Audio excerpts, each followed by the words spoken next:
여러분 안녕하십니까? 하나님의 말씀을 가지고 함께 교제할 수 있게 되어서 정말 감사합니다. 새 예루살렘 TV는 우리의 소망인 우리의 신앙의 마지막 종착점이죠. 새 예루살렘 성으로 향하기 위해서 우리에게 필요한 하나님의 말씀 로고스, 그 로고스의 말씀을 가지고 세상의 수많은 이야기들을 넘어서서 진리의 말씀을 찾아 생명에 이르는 그 길을 함께 공유하기 위해서 방송을 열게 되었습니다. 짧게 또 그 간단한 주제지만 중요한 것들을 다루면서 함께 믿음의 이야기들을 열어보도록 하겠습니다. 감사합니다. 화면의 배경 사진은 나사에서 찍은 우주의 사진입니다. 마치 새 예루살렘 성과 같은 느낌을 주는 사진이라서 많이 알려져 있는 사진인데 제가 인터넷에서 캡처를 해 왔습니다.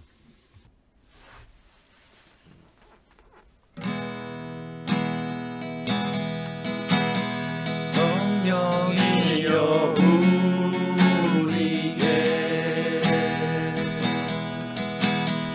임하여 주옵소서.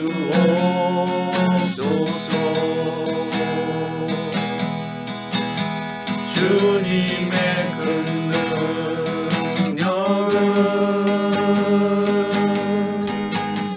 내 심령 속에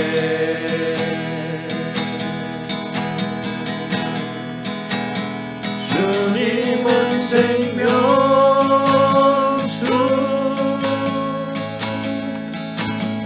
결코 마르지 않는 나를 다스리시는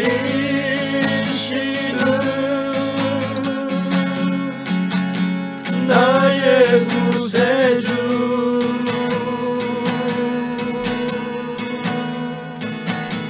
성령이여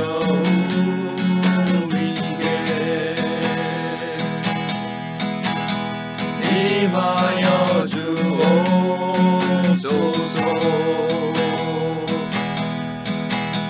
주님의 큰 능력을 내 심령 속에 얼굴을 비춰서니까 인사들을 한마디씩 해야 되지 않을까요? 우리 조선 교사님부터 좀 한마디 인사하세요. 안녕하세요. 정영돈 선교사입니다. 저는 2013년 아프리카 탄자니아에 가서 3년 동안 사역을 했고요. 그 다음에 1년 반은 그 뒤에 1년 반은 카메룬에서 병원 쪽에서 사역을 했습니다. 만나 뵙게 돼서 반갑습니다. 우리 규일형제도. 네, 안녕하세요. 저는 김규열이고 카이스트 경영대학원 석사 과정으로 재학하다가 잠시 휴학하고 있습니다. 예, 여러분 이제 앞으로 목소리만으로도 만날 수 있는데 목소리를 기억하시고 얼굴들을 기억해 주시면 고맙겠습니다. 감사합니다. 하나님의 성령이 사람에게 오게 되면은 When the Holy Spirit of the Lord comes upon a person, 하나님의 성령은 반드시 사람을 변화시키십니다. He begins to change the course of a person's life. 여러분도 오늘 성령에 의하여 변화되기를 바랍니다.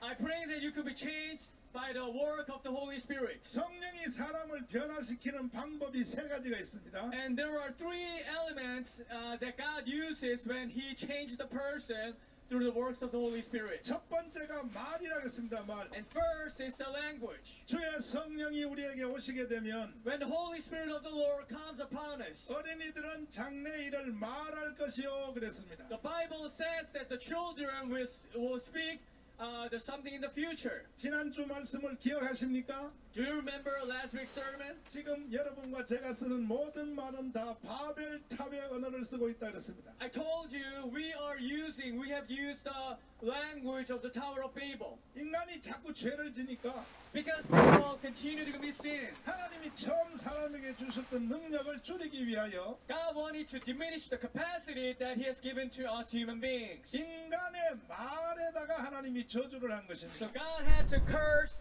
God had to curse the language of the people, 그랬더니 인간의 능력이 그냥 확 줄어들어간 것입니다. and people's capacity got diminished to a large extent. 그만 여러분들은 좀 전에 광화문 그 광장에서 드리는 예배의 영상을 보았습니다. 그 내용에서 하나님의 말씀이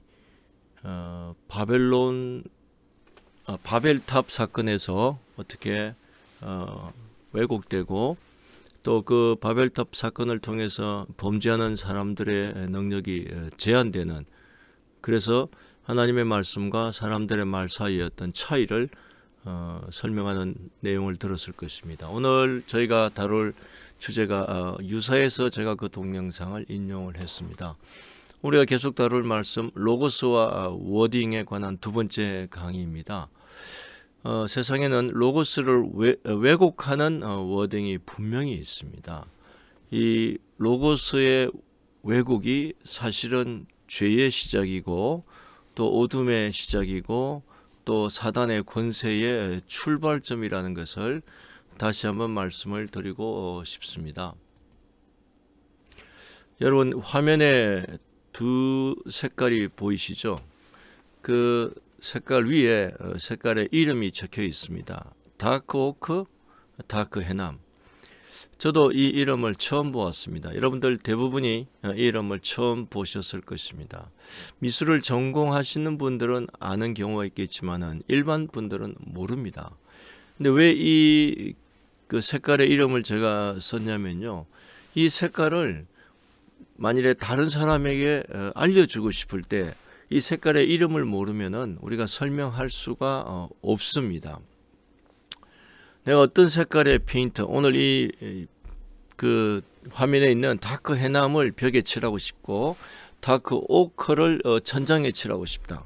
그럼 어떻게 설명할 수 있겠습니까? 분명히 어떤 색깔 조견표를 보고 그 이름을 한정해서 이 색깔로 칠해 주십시오라고 얘기해야 할 것입니다. 이처럼 우리는 어떤 사물에 대해서 그 사물의 이름이 그 서로 통용될 수 있는, 공감될 수 있는 언어로 워딩이 되어야만이 서로 생각을 공유할 수 있고 서로 생각을 전달할 수 있다는 것을 말씀드립니다. 그래서 워딩은 공감하는데, 서로 생각을 나누고 공감하는데 굉장히 중요한 도구의 역할을 하는 것입니다. 반면에 하나님께서 바벨탑 사건에서 언어를 혼잡게 했습니다.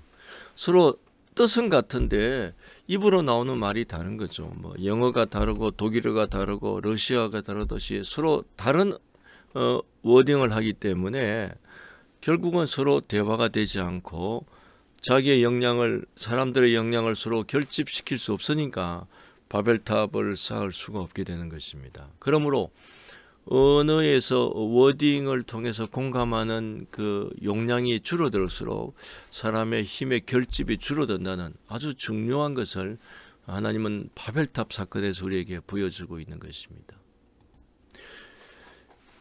그럼 공감이란 것은 무엇이겠습니까? 공감에 대한 여러 가지 정의가 있습니다. 좀 어렵지만 제가 한번 인용을 해보겠습니다. 상호 주관적인 공명이다. 또 프로이드 같은 분은 감정이입이다. 또 자신의 활동을 대상 속에서 향유하는 것이다. 또 타인의 주관적 느낌을 자기 안에서 느끼는 것인데 자기가 주체로서 경험하는 경우와는 좀 다른 것이다. 이렇게 복잡하게 설명을 합니다만은 간단하게 한 가지로 말한다면은 이신전심이라 그럴까요? 내가 가지고 있는 생각과 마음을, 감정을 다른 사람도 동일하게 아니면 거의 비슷하게 같이 공유할 수 있는 것을 공감이라고 말할 수가 있겠습니다. 그리고 또 한 가지 워딩의 중요성에 대해서 말씀드리고 싶은 것이 건자이는 그 뉴로사이언스, 뇌의 작동 원리를 알아가는 새로운 그 과학이 굉장히 첨단으로 발전되고 있습니다. 특히 이 뉴로사이언스는 사람이 어떻게 인식을 하느냐에 대해서 관심이 많습니다. 이 인식을 할 때에 세 개의 C가 필요하다고 얘기하더군요. 첫 번째는 컨셉, 개념입니다. 사람은 어떤 개념이 있어야 그 개념을 가지고 세계를 바라본다는 것입니다. 그 개념이 서로 통용되기 위해서는 그 개념이 범주화되어야 되고요. 또 구성적이어야 된다는 것입니다. 그 말은 어떤 사람들의 그 각 개체죠. 여러 사람들이 가지고 있는 생각들이 범주화되고 서로 연결되어져서 하나의 개념이 만들어지면은 그 개념은 사회의 이념이나 사회의 문화를 지배하는 어떤 통념으로서의 자리까지 자리 잡게 된다. 그러므로 그 통념으로 자리를 잡을 때 사용되어지는 워딩이죠. 이 워딩은 사회의 생각, 개인이 아니라 어떤 사회적 생각, 사회적 감정을 만드는 데 굉장히 결정적인 역할을 한다고 볼 수 있습니다. 우리가 요한계시록 같은 말씀에 보면은요, 세상에 아주 강력한 영적 전쟁이 있습니다. 교회는 영적 전쟁의 중심에, 영적 전쟁의 소용돌이 가운데 있다고 해도 과언이 아닙니다. 그러면 왜 교회가 영적 전쟁을 치러야 되겠습니까? 우리의 영원한 생명을 뺏어 가려고 하는 원수가 있기 때문에 그렇습니다. 예. 우리의 원수가 우리의 생명을 뺏어가고 싶어하는 거죠.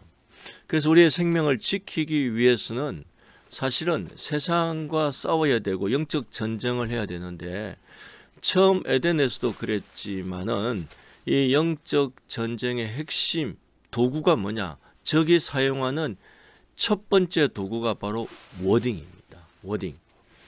우리는 이 사단의 워딩, 세상의 워딩과 싸울 때 역으로 우리는 뭘 가지고 싸워야 되겠습니까? 똑같습니다. 하나님의 말씀, 로고스입니다.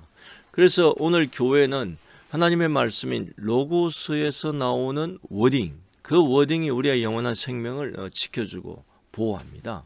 반대로 세상은 어둠에서 나오는, 부정적인 생각에서 나오는, 또 사단에게서 나오는, 하나님을 알지 못하는 사람들에게서 나오는 워딩, 이 워딩은 사실은 거짓말입니다.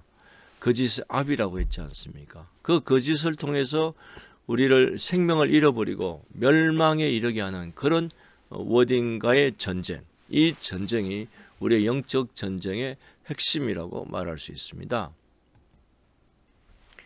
그럼 먼저 우리는 하나님의 말씀인 로고스에, 또 로고스에서 나오는 워딩의 가장 중요한 특성들을 알아야 합니다.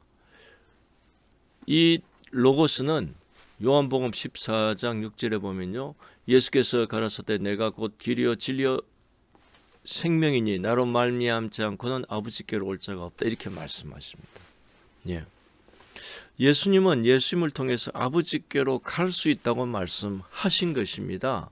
요한복음 1장은 반대로 로고스가 태초부터 있었는데 이 로고스가 하나님이시고 이 하나님이 빛이시고 이 빛이 우리에게 비추인 바 된 예수 그리스도이시다. 이것을 사도 요한이 우리에게 선포하고 있습니다. 그 말은 하나님의 말씀인 빛이신 예수님은 우리에게 비침, 우리를 찾아오시는 분이십니다. 그럼 우리가 그 빛이신 우리 예수님을 비침을 받고 만나서 뭘 할 수 있겠습니까? 이제 반대로 하나님께로 나아갈 수가 있습니다. 하나님께로 접근해 갈 수 있는 것이죠. 그래서 예수님은 너희는 나를 통해서 하나님께, 아버지께 나아갈 수 있는 그 길을 만난 것이고 그 길에 진리가 있고 바로 생명이 있다, 그렇게 말씀하신 것입니다. 그래서 예수님은 나는 길이요 진리요 생명이라고 말씀하십니다. 전 과정, 전 영역에서 예수님은 우리의 길과 진리와 생명 되십니다. 여기서 제가 꼭 강조하고 싶은 것은요, 여러분, 길은 구체적인 것입니다. 실존적인 것입니다. 시작이 있고요, 도착 지점이 있습니다. 진리도 마찬가지입니다. 여러분, 아침에 일어나실 때 해가 뜰까? 오늘은 정말 해가 안 뜨면 어떡하지? 이런 고민하십니까? 안 합니다. 왜냐? 해가 아침에 뜨는 것은 진리이기 때문에 그렇습니다. 생명도 마찬가지. 우리가 살아 있습니다. 살아 있는 것과 죽어 있는 것은 분명히 완전 다른 것입니다. 예, 산 사람과 죽은 사람 사이에 경계가 분명히 있습니다. 살아 있는 것은 실존적인 것입니다. 그러므로 하나님의 말씀이신 로고스는요, 실체와 실존이 있는 것입니다. 그래서 요한은 이렇게도 표현했습니다. 적그리스도의 영을 아는 방법 중에 하나가 예수께서 육체적으로 오신 것을 부인하면 적그리스도의 영이라는 거죠. 예, 뭐 눈에 보이고 번쩍번쩍하긴 하는데 육체로 와서 보고 듣고 만질 수 있는 경우가 아니라면, 실존적이지 않으면은 그거는 적그리스도, 가짜라는 것입니다. 예. 그래서 사도들은 예수님에 대해서 우리가 그를 보았고, 그를 만났고, 그를 만졌고, 그를 들었고, 예, 그렇게 실존적으로 존재하는 분임을 굉장히 강조합니다. 이것이 말씀이신, 로고스이신 예수님의 가장 중요한 특징입니다. 그러면은 보통 일반 사회가 사용하는 그 워딩이죠. 로고스에서 나온 워딩이 아닌 그냥 사람들 사이에서 사용하는 일반적인 통용하는 그런 워딩을 한번 생각해 보겠습니다. 요즘 교회 사회나 여러 관점에서 많이 거론되는 분을 한번 인용해 보겠습니다. 우리 신영복 선생님의 그 강의를 제가 한번 인용하겠습니다. 이분이 살아계실 때 마지막으로 했던 강의를 제가 보았습니다. 공부에 관해서, 담론이란 책에 관해 말씀하시면서 사람이 왜 공부를 해야 되는가, 공부란 무엇인가에 대해서 강의하시더라고요. 그 첫 번째 내용으로 맹강려를 인용했습니다. 맹강려는 진시황 때 신혼 초 남편 범기량이 만리장성 공사에 징벌되어 갔던 것을 그 남편을 찾으러 옷을 지어서 몇 달을 걸어 만리장성에 가보니까 이 남편이 죽었고 시신은 성벽 밑에 묻혀 있다는 얘기를 들었습니다. 그래서 여인이 성벽 앞에서 대성통곡을 3일 동안 합니다. 그랬더니 성벽 800리가 무너져 내리고 수많은 유골들이 드러났습니다. 그 유골들이 너무 많다 보니까 어느 유골이 남편인지 알 수 없으니까 전설에 따라 손을 깨물어 피를 흘리면서 그 유골에 피를 뿌립니다. 그 이유는 사랑하는 사람의 유골은 피를 빨아들인다는 그런 전설 때문에 뿌렸는데요. 한 유골이 피를 빨아들이는 거예요. 그래서 자기 남편인 줄 알고 그 남편의 시신을 수습해서 준비한 옷을 입히고 그 시신을 안고 그냥 바다로 뛰어들어 자살했다는 전설입니다. 이 전설을 우리 신영복 선생님이 인용하면서 이렇게 말씀하시더라고요. 제가 굉장히 충격을 받았습니다. 이 전설은 사실은 아닙니다. 그러나 그 속에는 진실이 담겨 있습니다. 공부라고 하는 것은 현실보다, 사실은 아니겠지만은 현실보다 더 중요한 배우의 진실을 찾는 것이 공부입니다. 라고 그렇게 말하시더라고요. 여러분, 우리는 사실과 진실과 진리. 여러분, 진리가 뭐겠습니까? 진리는 영원한 사실입니다. 변치 않는 사실이 바로 진리입니다. 사실이 아닌 것에서 진실을 찾아내는 것은 그 진실이 사실과의 거리가 멀기 때문에 그 진실은 진리가 될 수가 없는 것입니다. 그러므로 로고스는 사실에 근거하며 진실이며 진리가 되는 것이 실체가 있는 것입니다. 근데 놀라운 것은요, 교회가 또 신학 영역이 하나님의 말씀이 사실은 아니나 진실이다, 이런 신영복 선생의 논점으로 적용하는 경우가 많이 있습니다. 예를 들면 예수님이 무리를 걸은 건 사실은 아닌데 이렇게 달 그림자에 비친 그런 이야기에 불과한데 이렇게 말하기도 합니다. 그러나 그 속에 어떤 의미가 있다 이렇게 말하거든요. 아닙니다. 하나님의 말씀은 모든 것이 다 사실이며 동시에 진실이며 진리인 것입니다. 욥이라고 하는 사람이 실제로 살았냐 안 살았냐, 욥의 역사성에 대해서 의심하는 신학자들이 많이 있습니다.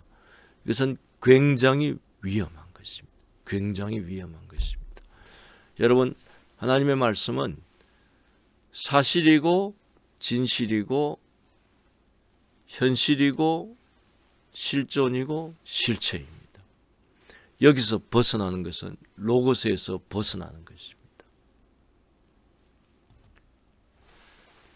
이제 말씀을 정리하려고 합니다. 로고스에서 나온 워딩은요, 그 로스가 진리이고 사실이고 실체이고 실존이기 때문에 그 로고스의 워딩을 따라가면은 반드시 역사성 있는 믿음의 삶을 또 믿음의 열매를 만나게 됩니다. 그러나 우리가 그 로고스에서 나오지 않은 워딩, 그냥 세상이 그냥 뿌려는 워딩을 따라가면은 그 안에는 영원한 실존이 없습니다. 잠시 있는 것처럼 보일런지 모르지만요, 영원한 실존이 없기 때문에 결국은 허구라는 절망에 빠지게 됩니다. 그래서 많은 사람들이 낭망을 하는 거죠. 좌절하고 열심히 산 것에 대해서 열매를 맺지 못하고, 정말 중요한 것은 마지막 날 우리가 열매가 없는 사람이 될 수도 있습니다. 사랑하는 믿음의 형제 자매 여러분들, 우리는 허구적인 워딩이 아니라, 세상의 워딩이 아니라 영원한 결실을 맺는 로고스에서 나온 실체와 실존이 있는 그 워딩, 하나님의 말씀을 쫓아 믿음으로 승리하시기를 축복합니다. 감사합니다.